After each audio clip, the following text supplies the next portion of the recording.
اللہ الرحمن الرحیم. جناب رانا عظیم صاحب، آپ کا شکریہ. آج آپ نے مجھے دعوت دی اپنی فنکشن پہ پی ایف یو جی کے. میں آج بات کروں گا ایک پاکستانی شہری کے ہوتے ہوئے کہ پارٹی کا چیئرمین ہوتے نہیں، پاکستان ایک شہری کی طرح. دیکھیں، میں ایوب خان کے دور میں بڑا ہوا. جب ہم اسکول میں تھے تو ایوب خان کا دور تھا، اور ہم نے کبھی جمہوریت نہیں دیکھی تھی. تو جب میں پہلی دفعہ کرکٹ کھیلنے گیا انگلینڈ، اور پھر میں ادھر پڑھائی کی، پھر میں نے کوئی 18 سال پروفیشنل کرکٹ کھیلی وہاں. تو میں نے پہلی دفعہ وہ جو سسٹم ہم نے اپنایا ہوا ہے، ویسٹ منسٹر ڈیموکریسی پاکستان میں جو ہم نے اپنایا ہوا ہے، وہ میں نے پہلی دفعہ جب 18 سال کی عمر میں گیا تو میں نے وہ سسٹم دیکھا، اور وہ میں نے سسٹم اندر سے دیکھا. یونیورسٹی میں بھی میں نے پالیٹکس پڑھی، اور جب میں نے وہ سسٹم کو اندر سے دیکھا اور سمجھا ان کا کہ کیوں ان کی پارلیمنٹری ڈیموکریسی کامیاب ہے، تو میں دو نتیجوں پہ آیا. دو وجہ ہیں، دو بنیادی فاؤنڈیشنز جن کے اوپر ان کی جمہوریت کھڑی ہے اور ان کا ملک کھڑا ہے. Number 1، rule of law. جب برطانیہ کے اوپر پورا ہٹلر کا آنسلاٹ تھا تو چرچل کے پاس لوگ گئے کہ جی ہمارا ملک بچ جائے گا. اس نے بجائے جواب دینے کے لیے کہ ہماری فوج کتنی تکڑی ہے، اس نے کہا ہماری عدالتیں انصاف دے رہی ہیں. اگر ہماری عدالتیں انصاف دے رہی ہیں ہم کبھی تباہ نہیں ہو سکتے. اور دوسرا، ان کا جو مورل سٹینڈرڈز اور مورل ویلیوز ہیں، جو ان کی اخلاقیات ہے، وہ ایک بہت جو لیڈرشپ کی ایک بڑی معیار کی. سو یہ دو چیزیں تھیں جو دونوں میں نے پاکستان کے اندر نہیں دیکھی. نہ یہ رول آف لا تھا، اور جو ہماری اشرافیہ کی جو اخلاقیات تھی اس کی بڑی نچلی سٹینڈرڈ تھی اور وہ گرتی گئی. یہ دو چیزیں تھیں. اور تیسری چیز تھی فریڈم آف ایکسپریشن. یہ جو آج ہم ادھر کھڑے ہیں، ادھر ایک ہائیڈ پارک کارنر ہوتا ہے، ابھی بھی ہے. تو وہاں کوئی بھی سنڈے کو چلا جائے، وہ جو کھڑا ہوتا تھا وہ جا کے جو مرضی بولنا چاہتا تھا وہ بولتا تھا. لیکن اگر آپ پبلکلی کسی بھی انسان کو سلانڈر کریں، یعنی اس کے کردار کشی کریں، تو جتنے اسٹرکٹ قانون وہاں تھے. میں وہ ایک کیس لڑا ہوں انگلینڈ کا، وہ 3 ہفتے front page headline case تھا. 2 ان کے کھلاڑی این بوتھم اور ایلن لیم نے میرے اوپر کیس کیا، اور میں وہ عدالت کے اندر وہ کیس لڑا ہوں. اور میں آپ کو یہ بتا سکتا ہوں کہ ان کی اتنی اسٹرکٹ سٹینڈرڈز ہیں. آپ اگر کسی کی توہین کر دیں، سلانڈر کر دیں، تو جو پروٹیکشن ہے ایک انسان کو اپنی ڈگنیٹی کی، وہ کبھی بھی میں نے پاکستان میں نہیں دیکھی. سو پہلے میں آپ کو بیس کر دوں کہ جو میرا ایکسپیرئنس تھا جمہوریت کا، freedom of expression, rule of law, فلاحی ریاست، وہ میں نے ساری برطانیہ کے اندر دیکھی. اور میں اس عمر میں گیا تھا جب یہاں نہ کوئی ڈیموکریسی تھی، یہاں ڈکٹیٹرشپ تھی، اور جو مورل سٹینڈرڈز تھے ابھی بھی. انگریز جب یہاں سے گیا تھا تو کافی ہماری جو morality تھی وہ کافی اوپر تھی. وہ آہستہ آہستہ گرتی گئی. اور میں پھر جب پاکستان میں جو، اب میں آپ کا تجزیہ دیتا ہوں، آپ سب یہ کہہ رہے تھے پہلے کہ پاکستان میں مسئلہ کیا ہے، اور بیسکلی آپ نے سب نے ایک ہی بات کی، اصل میں رول آف لا نہیں ہے. جو طاقتور ہے وہ قانون سے اوپر ہے. اسی لیے میں نے جب اپنی پالیٹکس شروع کی تو اس کا نام رکھا تحریک انصاف، کہ انصاف کا مطلب یہ ہوتا ہے کہ قانون کے سامنے سب ایک برابر ہوتے ہیں. یہ ہے انصاف. سمپل یہ ہے. حضرت علی کا قول ہے کہ کفر کا نظام چل جائے گا لیکن نا انصافی اور ظلم کا نظام نہیں چل سکتا. بیسکلی جو ابن خلدون نے آج سے پتہ نہیں 700-800 سال پہلے بات کہی تھی اس نے کہا کہ میرا جو تجزیہ ہے قرآن کا کہ اللہ نے انسان کو زمین پہ بھیجا ہی ایک وجہ سے ہے کہ میری زمین پہ انصاف قائم کرو. سو بیسکلی ایک معاشرہ جو ہوتا ہے وہ سویلائز معاشرہ ہوتا ہی انصاف پہ ہے, اور رول آف لا کا مطلب یہ ہوتا ہے کہ قانون کے نیچے سب ایک برابر. اور پھر میں نے پہلے ویسٹرن سسٹم سارا اسٹڈی کیا, اور پھر میں نے اپنی اسلام کی تاریخ اسٹڈی کی. میں جو مدینہ کی ریاست کی بات کرتا ہوں, آپ کو حیرت ہوگی کہ جو آج ویسٹرن ڈیموکریسیز جن پرنسپلز پہ کھڑی ہیں وہ ساری مدینہ کی ریاست کی پرنسپلز ہیں.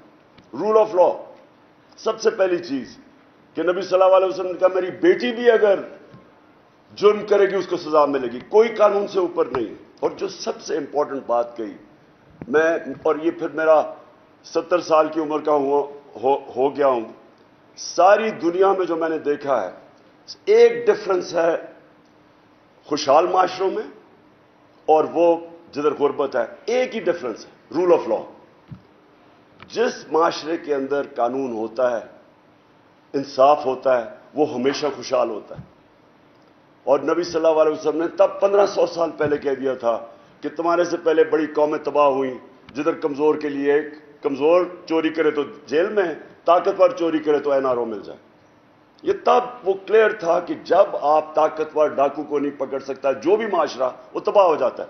آپ ساری ڈیولپنگ ورلڈ دیکھ لیں, ساری ڈیولپنگ ورلڈ دیکھ لیں, ایک ہی مسئلہ ہے وہاں, طاقتور سے چوری کر کے سارے پیسے بھجوا دیتا ہے ویسٹرن اکاؤنٹس میں. Fact I panel, United nations کے سیکرٹری جنرل نے ایک پینل آف اکانومسٹ بٹھائی جس نے صرف اس کا کام تھا کہ آپ یہ بتائیں کہ کیسے امیر ملک امیر ہوتے جا رہے ہیں, غریب ملک غریب ہوتے جا رہے ہیں. اس پینل نے ایک سال کے بعد رپورٹ دی, انہوں نے کہا $1.7 ٹریلین 1700 ارب روپیہ غریب ملکوں سے ہر سال چوری ہو کے امیر ملکوں میں اور آف شور اکاؤنٹس میں جاتا ہے. ساری جو غریب ملک ہیں ادھر ساری جگہ جو ان کے صاحب اقتدار ہیں, جو اشرافیہ ہے, وہ پیسہ چوری کر کے باہر بھیج دیتی ہے. وہ ڈفرنس بڑھتا جا رہا ہے. اور وہ کیوں ہے؟ کیونکہ ان کے اندر وہ ابیلٹی نہیں ہے, ان کے اندر قانون نہیں ہے طاقتور کو لانا قانون کے نیچے. اس لیے میں نے اپنی پارٹی بنائی تھی آج سے 26 سال پہلے, اور تب سے میری سٹرگل ایک ہی ہے. سٹرگل یہ ہے کہ یہ جو دو خاندان اس ملک کے اوپر 32 سال ہو گئے ہیں, اب انہوں نے 32 سال باریاں لی ہیں, یہ جو اوپر بیٹھے ہوئے ہیں, یہ جب تک آپ ان کو قانون کے نیچے نہیں لے کے آئیں گے, یہ کرپشن تو سمٹمز ہے نا, ایک بیماری ہے رول آف لا نہ ہونے کی, سمٹمز یہ ہے کہ وہ کرپشن ہے. یہ تب سے سٹرگل تھی شروع ہوئی 26 سال پہلے. پاکستان میں کیوں نہیں رول آف لا آیا؟ ملٹری ڈکٹیٹرز نے 64 سال میں آدھا ملٹری نے حکومت کی ہے, آدھا کی ہے ان دو خاندانوں نے. کیوں نہیں دونوں کے دور میں رول آف لا آیا؟ ملٹری جب ایک ڈکٹیٹر ملک کو سنبھالتا ہے, ٹیک اوور کرتا ہے, تو وہ by definition rule of law کو ختم کر دیتا ہے, وہ اپنے آپ کو قانون کے اوپر لے آتا ہے. اور وہ پھر جب ڈکٹیٹر اپنے آپ کو ڈیموکریٹ بنانے کی کوشش کرتا ہے, وہ سارے اداروں کی دھجیاں اڑا دیتا ہے. تینوں ڈکٹیٹرز نے یہ کیا, ساروں نے اپنے آپ کو جمہوری بنایا, بائی ڈیفینیشن انہوں نے اداروں کو کمزور کر کے رکھ دیا, اپنے آپ کو قانون کے اوپر رکھ دیا. اور پھر جب ایک ڈکٹیٹر اپنے آپ کو ڈیموکریٹ بناتا ہے تو اس کے لیے امپورٹنٹ ہوتا ہے میڈیا کو کنٹرول کرے, کیونکہ میڈیا تنقید کرے گا. جب وہ قانون توڑے گا یا قانون سے اوپر ہوگا تو میڈیا اس کی تنقید کرے گا, تو اس کی مجبوری بن جاتی ہے اس کو کنٹرول کرنے کی. جنرل مشرف نے شروع میں, کیونکہ لوگ دو پارٹیز کے 11 سالوں میں تنگ تھے, اور ہمیں پتہ ہے کہ جب جنرل مشرف نے ٹیک اوور کیا تو یہاں بڑی خوشیاں بھری, کیونکہ دو دفعہ وہ دونوں گورنمنٹس کرپشن پہ نکالی گئی اور کرپشن کر رہی تھی. جب جنرل مشرف نے ٹیک اوور کیا تو وہ پاپولر تھا, کیونکہ اس میں خوشحالی بھی آنی شروع ہوگی. وہ اور بات ہے کہ وار آن ٹیرر میں شرکت کی جس نے تباہی مچائی. تو ہوا کیا کہ آہستہ آہستہ وہ جماعتیں ریوائیو ہونا شروع ہو گئی. اس نے پہلے شروع میں میڈیا کو کھول دیا, جب اس نے دیکھا, جب خاص طور پہ وہ چیف جسٹس کی موومنٹ شروع ہوئی ہے آزاد عدلیہ کی, تو اس نے تب جا کے میڈیا کو کلیم ڈاؤن کیا کہ اس کے خلاف جانی شروع ہوگی. اس سے پہلے میں آپ کو بتاتا ہوں, کیونکہ میں تو اپوزیشن میں تھا, میڈیا کے اوپر کبھی اس طرح کی, جو آج میں دیکھ رہا ہوں, کبھی میڈیا کے اوپر اس طرح کی انہوں نے کلیم ڈاؤن نہیں کیا جو آج ہے. اب یہ دو پارٹیز آئیں, دو خاندان, ان کی کیا مجبوری؟ دونوں کرپشن پہ پکڑے, شروع کر دی انہوں نے کرپشن. جب کرپشن کی تو ان کی مجبوری بن گئی عدلیہ کو بھی آن سائڈ رکھا جائے اور میڈیا کو بھی کنٹرول کیا. یہ دو ایریا سے یہ ڈرتے تھے. تیسرا ان کا مسئلہ تھا فوج, کیونکہ وہاں ایسا کو سارا پتا تھا ان کی چوریوں کا, وہ سارے ریکارڈ رکھتے تھے. تو ان کی مجبوری کیا ہوئی, نواز شریف کا سارا اینڈ میں وہ عدلیہ کو بھی سنبھال لیتا تھا, میڈیا کو بھی سنبھال لیتا تھا, لیکن اس کا پرابلم ہو جاتا تھا فوج, اور پھر وہ آرمی چیفز کے ساتھ اس کا مسئلہ بنتا تھا. وہ اس لیے نہیں تھا کہ وہ رول آف لا چاہتا تھا, اس کا پرابلم یہ تھا کہ یہ ساری جو رپورٹس نکلتی تھی کرپشن کی, یہ نکلتی تھی ایجنسیز کے ذریعے. زرداری کا سملر پرابلم تھا. تو انہوں نے بھی میڈیا کو کلیم ڈاؤن اس لیے کیا کہ یہاں وہ کنٹرول کرنا چاہتے تھے انفارمیشن. میرے اوپر نجم سیٹھی نے, جب میں پاور میں آیا تو اس نے میرے اوپر الزام لگایا, دو اس کے الزام لگائے. میں عدالت میں چلا گیا, 3 سال ایز پرائم منسٹر مجھے تو کوئی ریلیف نہیں ملا. نواز شریف کے اوپر اس نے جب 97 یا 98 میں الزام لگایا, اس نے اس کو 3 دن بند کر کے مار پڑوائی. فرق کیا تھا؟ فرق یہ تھا کہ میں جب بنا تو مجھے کوئی میڈیا سے کبھی خطرہ نہیں تھا. میں یہ آپ کو کلیئر کر دوں کہ جب میں پرائم منسٹر بنا, مجھے تو میڈیا سے کبھی ڈر نہیں تھا.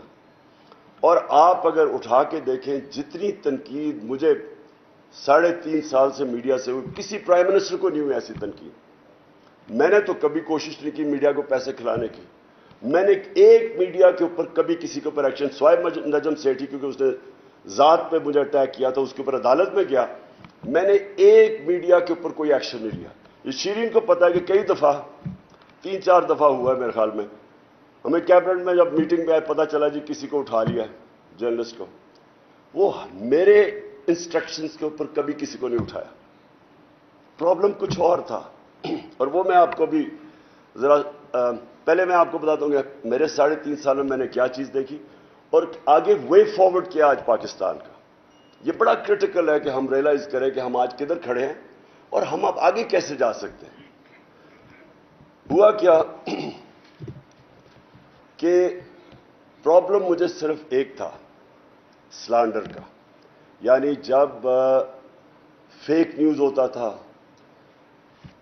میرے کئی منسٹرز کے اوپر آ گیا جی کیا انہوں نے ٹیکس چوری کیا یا کچھ کیا, تو جس منسٹر کی بھی مجھے پتا چلتا تھا کہ اس کے اوپر کوئی خبر آئے, میں امیجیٹلی اس کو واٹس ایپ کرتا تھا اور میں کہتا تھا اب اس کو اپنے آپ کو ڈیفینڈ کرو کہ بتاؤ کہ کیا ہوا. تو وہ پتا منسٹر ایونچولی, اور 2 کا مجھے پتا ہے, انہوں نے پتا کہ فیک نیوز تھی. اب دیکھیں اگر گورنمنٹ میں آپ بیٹھے ہوئے ہیں, آپ کوشش کر رہے ہیں کہ کلین گورنمنٹ دینے کے لیے, اور جب ایک کوئی فیک نیوز اس کے اوپر آ جاتا ہے جو کہ انٹیگریٹی گورنمنٹ, ایک منسٹر کے اوپر جب کوئی کہتا ہے نا کہ اسے ٹیکس نہیں دیا, گورنمنٹ کی انٹیگریٹی افیکٹ ہوتی ہے. میرا صرف مسئلہ یہ تھا کہ جو کسی بھی ویسٹرن ڈیموکریسی کے اندر, کیونکہ میں برطانیہ کو تو جانتا ہوں بڑی اچھی طرح, ہمارے 2 ایک وزیر تھا اور ایک ہمارا ایک پارٹی کا آدمی تھا. دونوں کے اوپر جب سلانڈر ہوا انہوں نے لندن میں جا کے کیس کیا اور ان کو ڈیمیجز ملے. پاکستان میں کچھ رسپانس نہیں ملتا تھا, نہ کسی کو فکر ہے, نہ کوئی ڈرتا ہے یہاں. تو دیکھیں 2 مختلف چیزیں, ایک ہے freedom of expression. Freedom of expression کے بغیر دنیا میں کوئی انسانی معاشرہ پروگریس نہیں کر سکتا. لیکن جو ہر چیز کی لمٹ ہوتی ہے, ایک آپ لائن کراس کریں جدھر آپ کسی کو بلیک میل کریں, اس کی توہین کریں, اس کے اوپر فیک نیوز بنائیں, اس کی انٹیگریٹی کے اوپر, اور وہ گورنمنٹ میں بیٹھا ہوا ہے, تو اس کے بعد ریکورس ہونا چاہیے ان کو اپنے آپ کو ثابت کرنا کہ اور دوسرے کو سزا ملنی چاہیے اس پر, جو کہ برطانیہ میں ہے. جو میں کیس لڑا تھا اس پہ اتنا بڑے ڈیمیجز انوالو تھے کہ اگر وہ میں کیس ہار جاتا تو کمپلیٹلی بینکرپٹ ہو جانا تھا. اتنا خوف ہے وہاں کہ آپ کوئی بھی میڈیا کے اوپر ایسی بات نہ کریں جو آپ ڈیفینڈ نہ کر سکیں, کسی کی توہین نہ کریں. سو دو مختلف, ایک فریڈم آف ایکسپریشن ہے, ایک رائٹ ٹو ڈگنیٹی ہے ہر شہری کا. تو میرا صرف جو بھی یہ پیکا کے اوپر جب مجھے بات چیت ہو رہی تھی, کیونکہ ایک اور ایلیمنٹ آ چکا ہے اب, اور وہ ہے سوشل میڈیا. سوشل میڈیا کے اوپر کئی دفعہ اتنا گند آ رہا تھا, یعنی ایسی غلیظ چیزیں آ رہی تھیں. اب اس کے اوپر پروٹیکشن چاہتے تھے. تو ہمارا تو انٹرسٹ وہ تھا کہ, اور بائی دا وے یہ ہمارا ایشو نہیں ہے, ساری دنیا کے اندر, کیونکہ سوشل میڈیا نیا فنومینا ہے, ساری دنیا کے اندر ڈبیٹ چل رہی ہے کہ اس کو آپ نے کیسے چینلائز کرنا ہے. اس کو برطانیہ کے اندر اب بڑے اسٹرکٹ لاز ہیں سوشل میڈیا کے اوپر, بالکل وہی قانون ہے جو کہ عام میڈیا کے اوپر ہے, وہ کر سکتے ہیں. ہمارا ابھی یہ سارا ایک فلوئڈ سچویشن ہے. سو فریڈم آف ایکسپریشن, میں پھر سے آپ کو کہتا ہوں کہ معاشرے کے اندر جب تک ایک تعمیری کرٹیسزم نہ ہو, ایک میں گورنمنٹ میں بیٹھا ہوا تھا, کئی دفعہ جب تنقید ہوتی تھی تو بڑا ہمیں فائدہ ہوتا تھا اس تنقید سے. وزیروں کو میں پوچھتا تھا کہ یہ تمہارے اوپر آئی ہے, تمہاری وزارت پہ آئی ہے, یہ فائدہ کرواتے ہیں, یہ ہمارے ایک واچ ڈاگ ہے.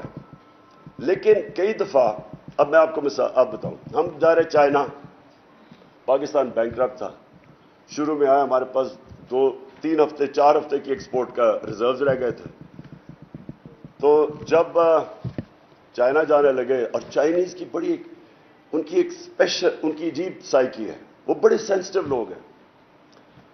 چائنا صبح جانے لگا تو 2 مین پیپرز کے فرنٹ پیج پہ لکھا ہوا ہے کہ Imran Khan decides to review CPEC. اب دونوں headline, major headlines تھے. جیسے ہی وہاں پہنچے, وہاں ایمبیسڈر خاتون مجھے ملنے آئیں, انہوں نے کہا ہمیں اتنا مسئلہ بڑا ہے. چائنیز ہوم منسٹری نے, انہوں نے ہمیں بلا کے پوچھا کہ یہ کیا مطلب تمہارا. وہ بالکل ایک دن تو ان کو ٹھیک کرنے میں لگا کہ یہ فیک نیوز ہے. سو میرا صرف یہ مسئلہ تھا کہ ایک آگے ملک کا مسئلہ, اکنامک سچویشن بڑا مشکل تھا, اس کے بعد ایڈیشنلی یہ فیک نیوز ہمارے لیے مشکلیں پیدا کر. ایک دفعہ آ گیا جی IMF سے سمجھوتا ہو گیا کہ روپیہ 184 پہ پہنچ جائے گا, ان دنوں میں روپیہ 140 پہ تھا.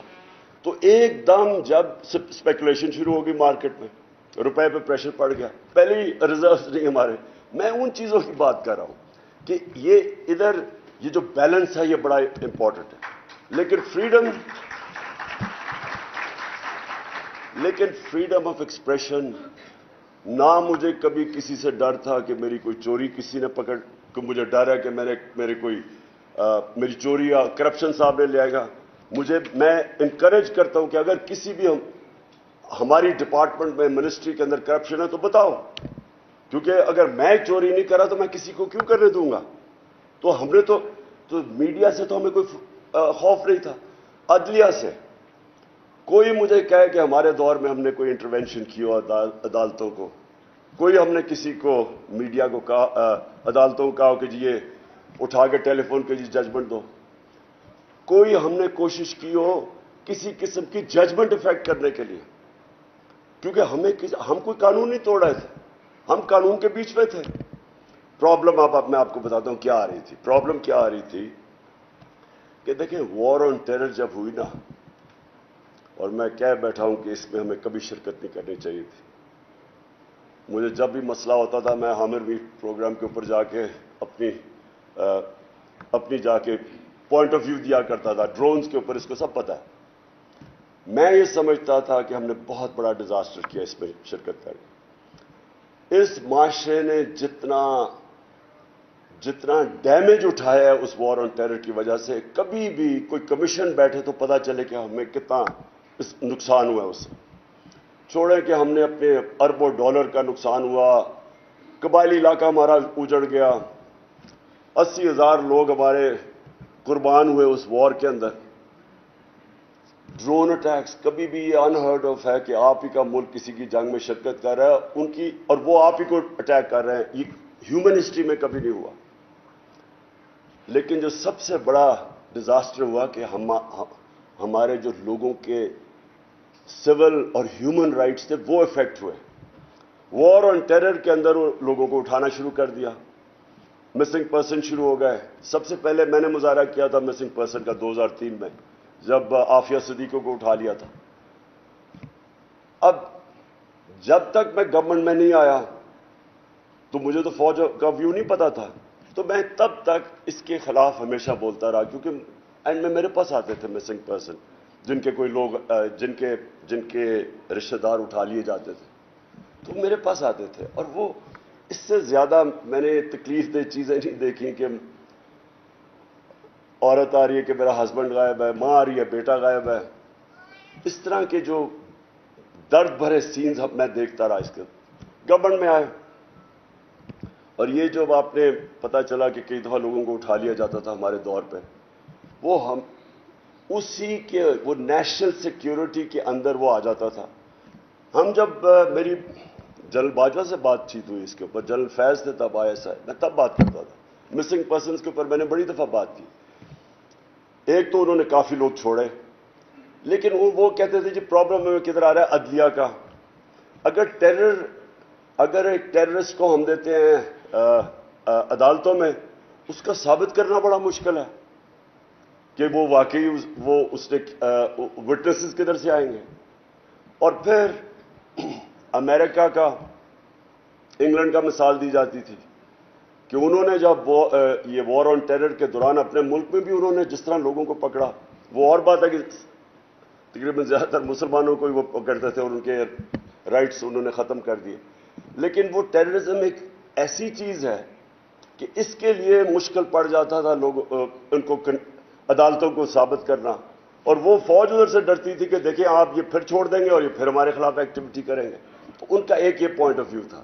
اس کے اوپر بھی ہم ایک چیز فائنلی ایک نتیجے میں پہنچ گئے تھے, اور وہ ہم پاس کرنے لگے تھے کہ کوئی بھی مسنگ پرسن نہ ہو, آپ بشک ٹائم ایکسٹینڈ کر دیں کہ آپ اگر آپ اس ٹائم تک ثابت نہیں کر سکتے, لیکن اس کے رشتہ داروں کو تو پتا ہونا کہ وہ کدھر ہے.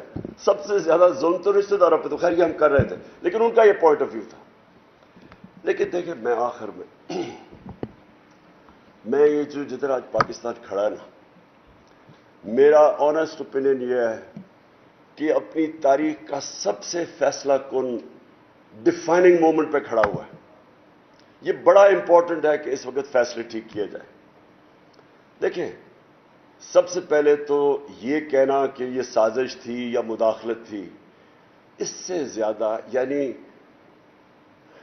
ایک انڈر سیکرٹری امریکن ایک پاکستانی ایمبیسڈر سے میٹنگ میں ایک کھلی دھمکی دیتا ہے, اور وہ ریکارڈڈ ہے, منٹس ہیں اس کے, وہ ہمیں سائفر بھیجتا ہے اسد مجید, میں پڑھتا ہوں, اور وہ کہہ رہا ہے ہمارے امبیسڈر کو کہ اپنے پرائم منسٹر کو اگر آپ نے عمران خان کو نہ ہٹایا, میرا نام عمران خان کو اگر آپ نے نہ ہٹایا تو پاکستان کو بڑی مشکلوں کا سامنا کرنا پڑے گا, لیکن اگر ہٹا دیا تو ہم معاف کر دیں گے. یعنی اتنی ایسا تکبر. مجھے تو سب سے, میں نے وہ CNN پہ کہا, میں نے کہا اس کو تو بیڈ مینرز پہ نکال دینا چاہیے اس ڈونلڈ لو کو, کہ اتنی بے شرمی اور تکبر سے کسی ملک کے امبیسڈر, اچھا امبیسڈر کو کہہ رہا ہے کہ پرائم منسٹر کو نکال دو. یعنی کس کو وہ کہہ رہا ہے, میں فورن آفس تو میرے نیچے ہے, تو وہ دھمکی دیتا ہے. اگلے دن عدم اعتماد ہوتا ہے. اچھا وہ یہ بھی کہتا ہے کہ عدم اعتماد کو کامیاب کرنا ہے, اگر نہ ہوا تو یہ کانسیکوینس. اگلے دن وہ ہوتا ہے. اس کے بعد ایک دم ہمارے ایلائز اتحادیوں کو ایک دم پتہ چلتا ہے کہ جی تحریک انصاف تو بہت بری ہے. اب یہ جو آخری 2 سال پاکستان اکنامک افیئرز کے اندر ڈاکیومنٹڈ ہے کہ 17 سال میں سب سے بہترین ڈیولپمنٹ ہوئی آخری 2 سال میں, یہ گورنمنٹ کی economic survey, Pakistan economic survey کے اندر. تو وہ جو سب سے بہتر سال تھے, اکانومی گرو کر رہی ہے 5.6 اور 6% پہ 17 سال کے بعد. اور وہ مشرف کا دور تھا جب باہر سے ڈالرز آ رہے تھے پاکستان میں. ہم نے جب ان کی جنگ میں شرکت کی تو کھلا کریڈٹ ملا پاکستان کو, تب تھا. تو کرونا کے باوجود ایک اکانومی اوپر جا رہی ہے اور سسٹینیبل گروتھ پہ کہہ رہا ہے IMF پاکستان جا رہا ہے. اور اس وقت ایک دم اتحادیوں کو یاد آتا ہے کہ یہ تو بہت بری گورنمنٹ ہے. پھر ہمارے جو لوگ, اب یہ سوچیں کہ